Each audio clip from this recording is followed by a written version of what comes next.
At least you get in the fights. At least you get in the fights. At least you get in the fights. I put belt to ass, and you can see that's what I do.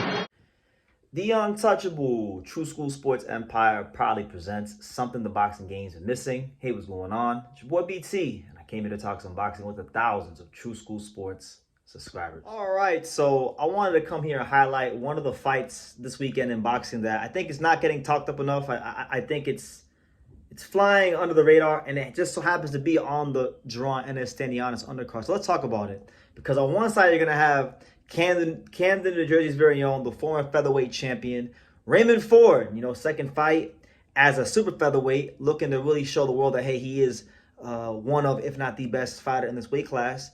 And he's taking on, I got to give Ray Ford some credit, because this is not a fight that I think a lot of fighters want to take in boxing, but he's taking it. And he's taking on the Gunner Man himself, the Gunner Man, coming to you live and direct from Cleveland, Ohio. Thomas Mattice, yes, and I got a lot of respect for Thomas Mattice, because, I've made some videos about him in the past. I've watched probably like 4 or 5 of his fights. I remember years ago I covered Thomas Mattice when he fought Rolando Chania on Showbox. So I'm very familiar with Thomas Mattice, and I'm very familiar with what he brings to the table. And I'll tell you guys this about Thomas Mattice. When you talk about fighters in boxing who have had bad luck, who don't get the decision, who always seem to be on the wrong side of decisions, this is one of those guys. I mean, he fought Isaac Cruz before Isaac Cruz became an name in boxing. Lost majority decision to him. A lot of people thought he won that fight. On ESPN about 4 years ago, he fought Luis Chucho Melendez. A lot of people thought he won that fight. Got robbed in that fight to a lot of people, right? And then even in his last fight against Eduardo Rocky Hernandez, that was a fight that a lot of people thought he was winning or on his way to winning. And personally, I just went back and I watched it. I think Rocky Hernandez kind of quit in the fight, if I'm being honest, but that's just my opinion. So he hasn't been able to get these wins against the top guys, but he's always been at a good level in boxing. So this is his chance now, 34 years old. All these years he's been grinding to collect the scalp of Raymond Ford and really stop his hype train at 130 before it even gets going. So let's talk about this matchup, because Raymond Ford at 130, if I'm just going off of his last fight, this his only fight in the weight class, Raymond Ford at 130 is a lot different than Raymond Ford the featherweight. Raymond Ford the featherweight was drained. You can clearly see he was drained. This fight, in this weight class, he's definitely retaining more of his punching power. And you saw it in the early rounds of his fight against Orlando Cabo Gonzalez. He landed a big thudding lead right hook that around the guard of Gonzalez that put him on his ass. And his punches had a different sound. There was a different snap to the punches of Ford. So I think, he's a much more dynamic fighter in this weight class. He can actually, instead of being the boxer and being the guy who's just looking to outbox you, he can actually be the guy that's looking to put your lights out. So I like that aspect of Raymond Ford at 130.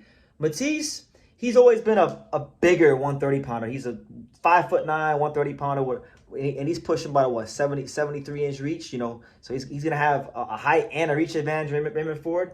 And the thing with Mattice is Mattice can actually box. If you watch his fights, he knows how to use a jab. He knows how to circle the ring. He knows how to use his size and his frame, which is why I always think when he's fought these guys on the world level, the names on his resume, you would know. He's always giving these guys all they can handle, and in some people's eyes, he's winning some of these fights. He's not getting the decisions, right? So it's a really interesting fight, because Ford, Cabo Gonzalez is a good fighter, good amateur fighter, good background, solid pro. But Cabo Gonzalez, Orlando Gonzalez, Raymond Ford's last opponent, he didn't have the punching power, I think, for Raymond Ford to respect him. So I feel like Ray was able to walk him down and have his way in the fight. Mattice, I think, carries a little bit more power. I'm not going to say, Mattice isn't a world-class power puncher, because when he's fought world-class guys or guys that went on to be world-class, he didn't stop none of those guys. But he's got respectable power, and he's one of those guys that beats you up. So you're talking about bigger 130 pounder who can box, who does have respectable power. I think, I'm going to put Raymond Ford on a minor upsetter here. I would say, I would say, not minor, I'll put him on moderate. Because minor is I'll put him on moderate, because the thing with Ford is, I feel like Raymond Ford, his problem, right, his biggest problem in his fights, apart from the Komatov fight, because he had a lot to prove, he wanted to prove people like me wrong that were talking a lot. But apart from the Komatov fight, I noticed a lot with Ford that he likes to fight at one pace. He doesn't like to pick the pace up. That was a problem for him in the ball fight. That's why I think he lost the ball fight, along with maybe some weight problems. But he likes to fight the fight at his pace, and I just think that if he hits Mattice doesn't go anywhere. Can he? I don't know if this is a guy he can outbox. I don't think this is a guy he can outbox. This guy knows how to move. He has intelligent feet. He's longer. He's got a good jab. I think this is a fight where Raymond has to get in on the inside of those arms. He's got to land that overhand, the straight left hand down the guard, maybe the overhand left around the guard, loop it around the guard, or that lead right hook that same lead right hook that he landed against Capo Gonzalez. That'll be a key punch from, as well as the body attack, because he's taller, but there's a lot more body to hit. So, yeah, I think it's going to be a fight where, Ford might try to box and he might get frustrated with the length, and then he might make the adjustment to try to box on the inside. And I'll tell you this, if he boxes on the inside and he starts hitting Mattice and Mattice don't go anywhere, guys, we're going to have a really, really interesting fight. We really are, because I think Mattice has the durability, the experience to hold his ground in the pocket with Raymond Ford. And that's the intrigue of it all. To me, when I really evaluate this fight, that's the fight within the fight. Is can Mattice hold his ground in the pocket with Raymond Ford if Raymond Ford decides to get in the pocket? And can Raymond Ford actually outbox the taller, bigger man in Mattice? These are the things I'm looking at when I really break this fight down, style for style, trait for trait. If I gotta make a prediction on this fight, I'll tell you this: Mattice has never been stopped before. He's got 4 losses, right? Which some of those he didn't deserve, but he's never been stopped before. I think if Ford can stop Mattice, that would be a statement here. Mattice is 34.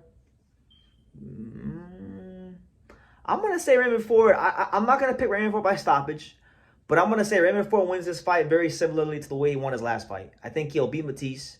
I think it won't look good at times, but I think I think he's gonna drop Mattice at least one time in this fight, and he's gonna outpoint him. I think he's gonna outpoint him. I think, because when I break down both fighters from an offensive standpoint, I think Ford is the more dynamic offensive fighter. I think Ford, when he punches on shit at 130, it's just different than it was at featherweight, and he's a bigger puncher to me than Mattice. Like, for example, Orlando Capo Gonzalez is a good level. He's a solid pro. Ford dropped him early. Ford has stopped Komatov at a lower weight class, who Komatov could probably fight in this weight class. He's that damn big. So I've seen Ford punch on some world-class guys and either stop them or hurt them. With Mattice, part of the reason why he doesn't win these fights is because he doesn't have, he's not a high-level world-class puncher. He can punch. He's a slightly above-average puncher, but he's not a high-level world-class puncher. But he does all the other things. Well, he boxes well. He's got grit. He fights well on the inside. He's a very, very underrated fighter. I got a lot of respect for Mattice. So I do think it'll be a good fight. I think Raymond Ford will find a way to win this fight. He'll get on the inside of Thomas Mattisse's arms. He'll probably wind up hurting him in the middle rounds, and he'll get a knockdown. And I think he'll win a decision. I think he wins a decision with the knockdown. And I think he wins this fight. You're talking about Ford potentially fighting Eduardo Sugar Nunez if he beats Masanori Rikishi to become the IBF featherweight champion. Nunez is a matchroom fighter. And I'll tell you like this: if Mattice can win this fight, I'd be happy for him, because I've seen what he's went through in his career, and it's been a tough career for him. And he's at that stage of his career where it's do or die. He's got to win this fight, otherwise it's done for him. At the world level. So I don't think he will win, but I'm not writing him off. I think he's got a great chance just because of all the experience he's gotten, and the fact that if he can use that size and that reach advantage, slow that pace of Ford down, or keep him at the pace he wants, that's his best path to victory. But let me know what you guys think in the comments down below. What do you guys think? Anybody going with the upset with Mattice?